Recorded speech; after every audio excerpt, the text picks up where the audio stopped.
In today's tutorial, let's learn how to make a chain links pillow. Once you understand this concept, you can use it for afghans and even scarves.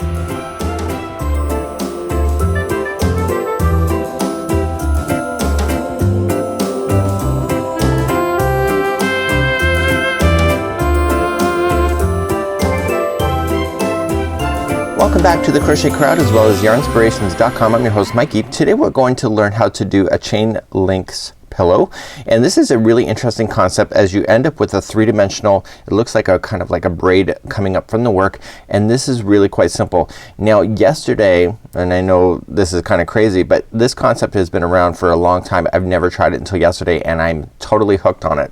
So when I go to look at it, I have another example that I tried for the very first time, and this is what we have here, and I have done the chain links on the one side here, and I'm showing you what you need to do over here in order to make that happen, and that's gonna be covered within today's tutorial. So here is the chain links pillow face just like you see here. So the front side that you can see here would be the side that you would use, and this would be the underside. So you can see that the underside has no texture to it. You can see it's kind of a little buckling a bit, and that's because of the chain links itself. So this is a really easy concept. Now I have not sewn these into position, so you just have to use a darning needle and just sew it so that it keeps it locked into position. But exactly how do you get this, and I'm gonna show you that right here. So here is my first ever example, and I tried it here. And essentially what you have to do is do a large panel, and the panels will have these slots that you see just like this. And at the end of the project you have to do this whole thing, and I've already done the chaining effect here, but the whole panel will look like it's three separate slot areas. So once you get that done is that you take the bottom piece here and you rotate it. Okay, so I can see that, see how I've kind of rotated this, it's coming up like this. Okay, so I want to do it the same the other way. So I want to rotate it so it looks like it's the same rotation. So once I just have to rotate it, so just take it up, rotate it once. Okay, so then you see a loop, and then grab the next one available to you and feed it through. Okay, so you only have to rotate that first one. So then once you have that one done, you just grab the next one that's in line and feed it through that new one like that, and then you take the next one.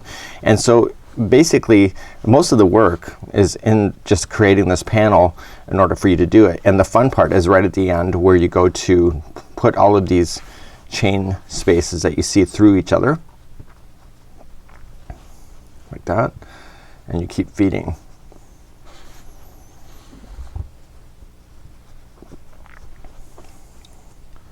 So it's pretty easy, right?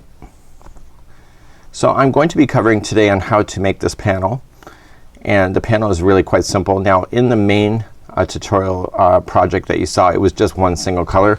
I decided to mix it up and just make it so it has multiple colors, and I wanted to do a really kind of a Christmas candy can one. So you will notice that when you follow it up like so, so you have the white, you see how it kind of just appears to come down and then back up. That's just because of the chaining effect, and that's what's really quite neat about it. So let's grab our Bernat blanket yarn just like this, and an 8mm size L crochet hook today, and let's get started and I'll show you how to do this concept. So let's begin. Let's create a slip knot and insert our size 8mm size L crochet hook in. So remember, the first one on the hook, the slip knot, never counts as one, and according to the instructions we have to chain 51. So please do that. So I'm just gonna, so you just wrap around and pull through. So 1, 2, 3, 4, and 5. Please go all the way to 51 for me and meet me back here in just a moment. I now have my 51 here, and you'll notice that the chain is really long. You would never think that your pillow is that wide. Just gotta bear with you is that the chain links absorb a lot of chains spaces. So for example, the chain links are 10 spaces, so I don't know if this is 10, but when you go to do the chain stuff it actually compresses it like this, so it makes this width a lot more smaller. So you just have to trust in it. So let's go back to the pattern and see what we have to do next. Starting second chain from the hook, so you just count back 1 and 2. Turn it over and get the back hump only, and I want you to single crochet in to that one, and you're going to single crochet the next 3 chain spaces. Now because you've done the first one on the back, the chain should turn over and you will see the back loops or the back humps, and I need you to single crochet 3 more. So 1 and 2 and 3. So when you're really looking at it, on the outsides of the pillow, okay, you have a total of 4 single crochets. You have to remember that because that's really kind of a critical thing, because the edges both sides will only have 4.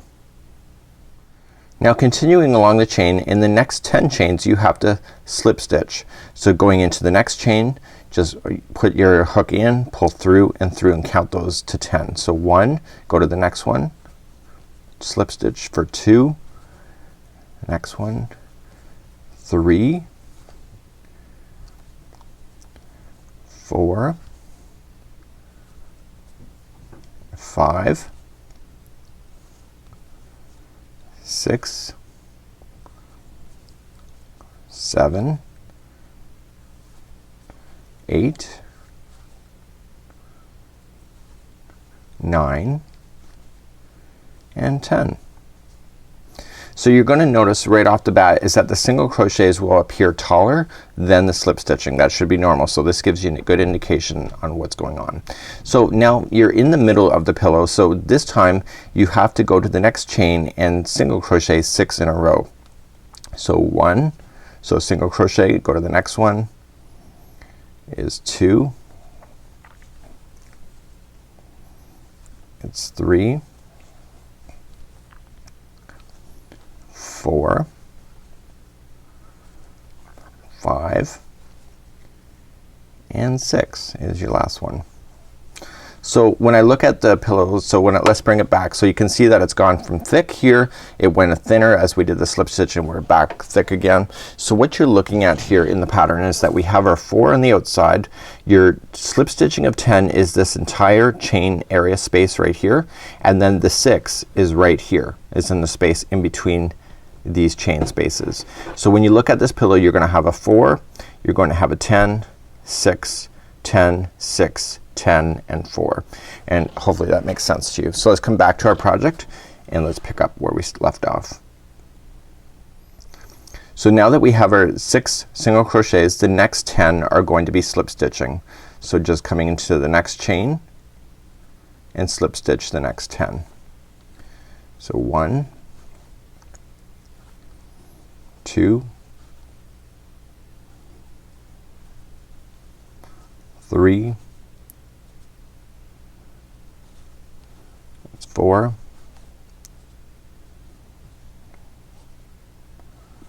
5, 6, 7,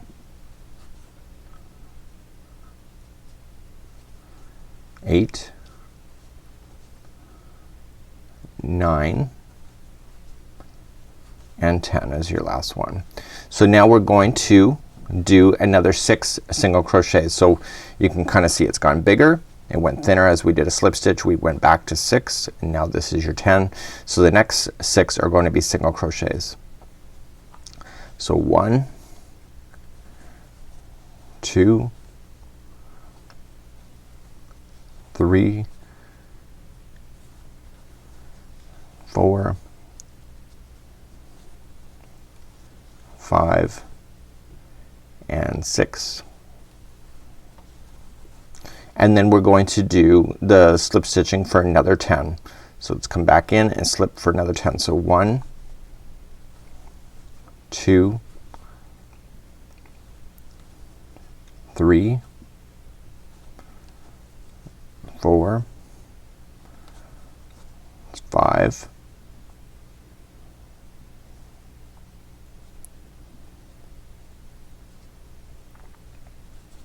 6,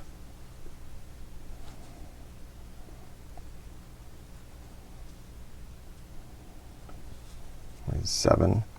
The beginning is always harder. That was 7, 8, 9 and 10. So technically there should be only 4 stitches left on the edge. If you're off by 1, I would add an extra 1. If you're short by 1, add an extra 1, and if you have 1 left over, just just undo this knot and just make it smaller. So let's just the last ones are 4 single crochets. So 1, 2, 3, and we have 4. Like so. So there is my starting chain. The starting is always harder, but it's hard to believe that this is a pillow, but you got to remember that in the chain or the slip stitching of 10, that's all going to compress and it's going to make it much smaller, and that's how you get the size. Let's move up to row number 2. Before I move on to the next row, every one of these colors that you see are consisting of 2 rows. So if you want to change your color, now is the time to do it before we move up to the next one. What I decided to do, instead of trimming my yarn and having all these tail ends, I carried my yarn just like you see. So every time I finished with one color, I just carried it and just left it to the side. When I go to sew this pillow together, I can sew it in a way that I can tuck these in behind, and you'll never see that I did that. So if you're going to change your color, now is the time to do it before we move on. How I did it is that I just reversed out the last single crochet. So I just go to single crochet as normal, but this time instead of finishing the stitch, I will grab the new yarn like so, and I will pull that yarn through as the final, and I will let the blue just fall down and then begin using the red next. So let me turn my work and show you how to do row number 2.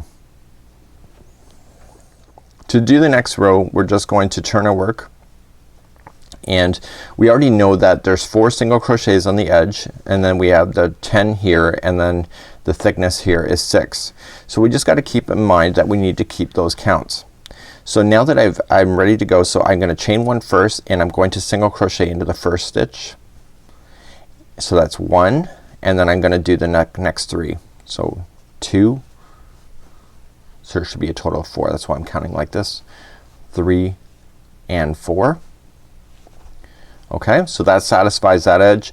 Now this, I have to create another one of these because that's what links into each other. So we have to start fresh. So we have to chain 10. So 1, 2, 3, 4, 5, 6, 7, 8, 9, and 10, and we immediately jump all the way to where the single crochets are over here, and there should be 6, just like this. You will get used to where you need to put your hook, but I can see it's right here. So, and if you're not sure, just count them out and see where you can see them. So I see 1 there, 2, 3, 4, 5, and 6. There's only 6. So just single crochet right over top of the existing single crochets. So 1, 2, 3, 4, 5, and 6. So now I have to do another chain 10 space here.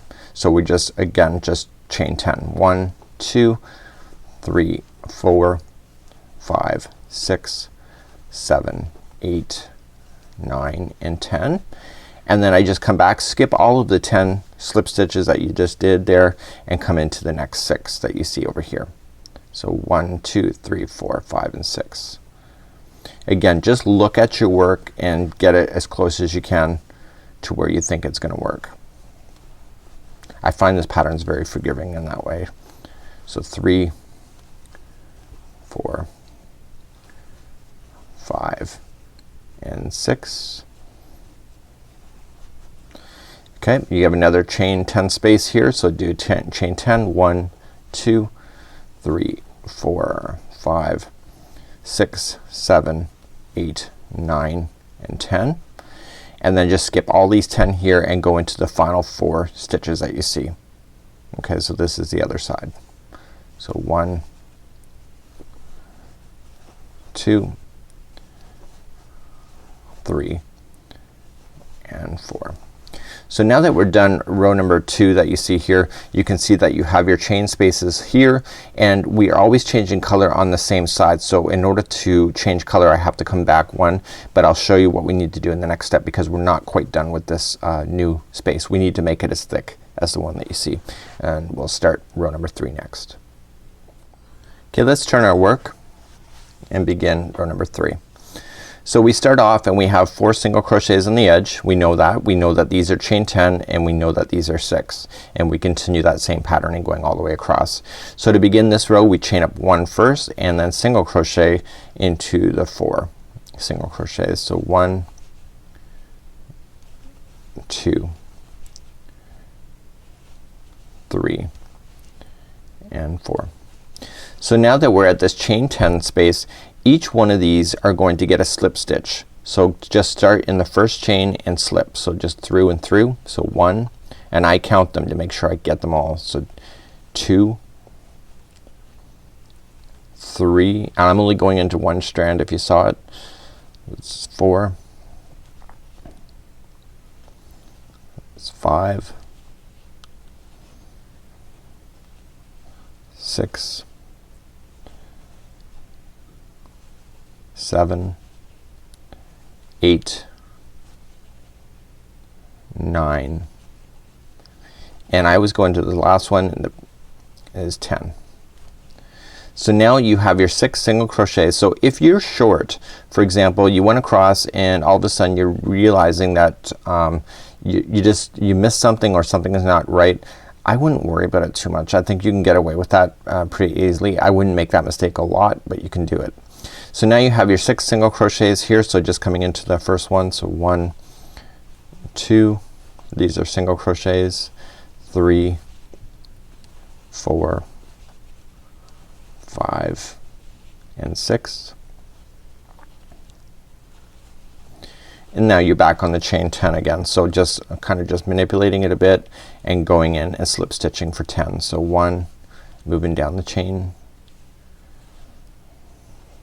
2, 3, 4, 5, 6, 7, 8, 9 and 10. So now you're on the chain or the single crochets for 6 again. So just start in the first one. So 1, 2, 3, 4, 5 and 6, and then just continue to do the chain 10 again. So slip stitching across the 10, and then the final stitch will have 4, and then I'll meet you at the end of this line where I'll show you how to carry the other color and drop this color. So I'm coming up to the end. I've already done 1 of the 4. So 2, 3, and the final one, the 4th, I'm gonna start it, but I'm not gonna finish it. I'm gonna drop the red and I'm going to bring the blue up and finish that. And so then the blue is then ready for the next round or for the next row. So what we have here is that you can see that these are both equal. So when we go to start the blue, when we turn around, so let's turn around and I'll show you just real quick, because this is really how simple this pattern is.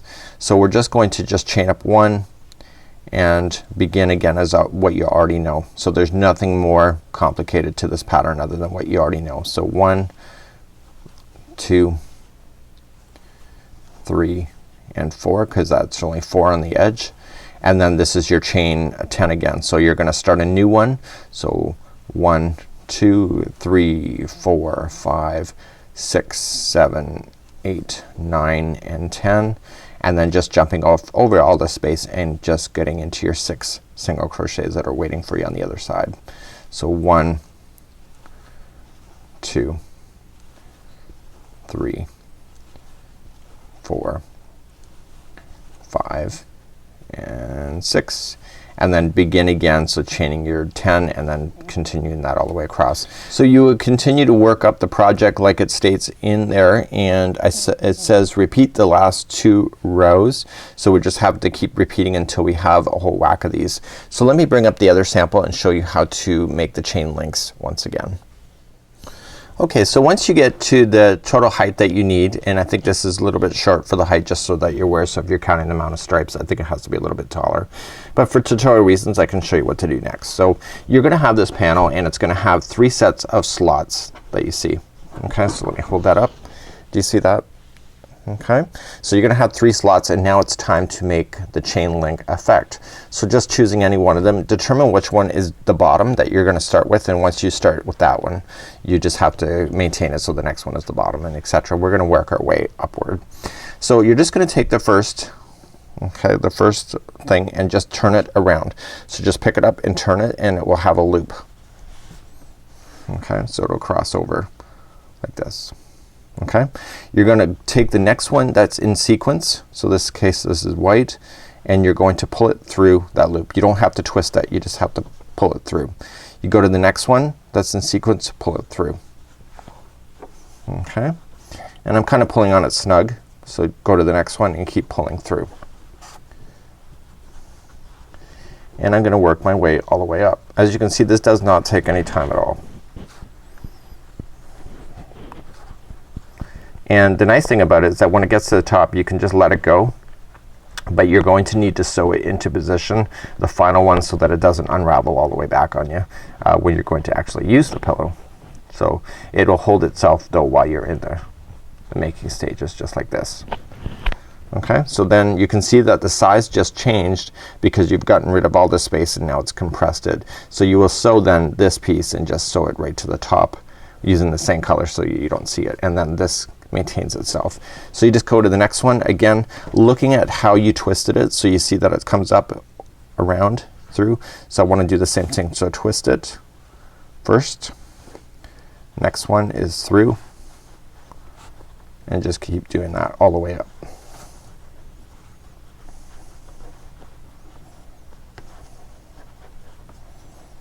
Isn't that pretty cool? So I have to say I think I'm hooked on this concept. It's a lot easier than I expected it to be. I thought the chaining and the slip stitching and the chain would be a lot harder than it has been. I think that's been my procrastination, only to realize that it's been my own craziness for not wanting to try it. Just I made some pretty stupid assumptions. Okay, so you can see that we got that one, and let's go for the final one. Again, twisting it and through.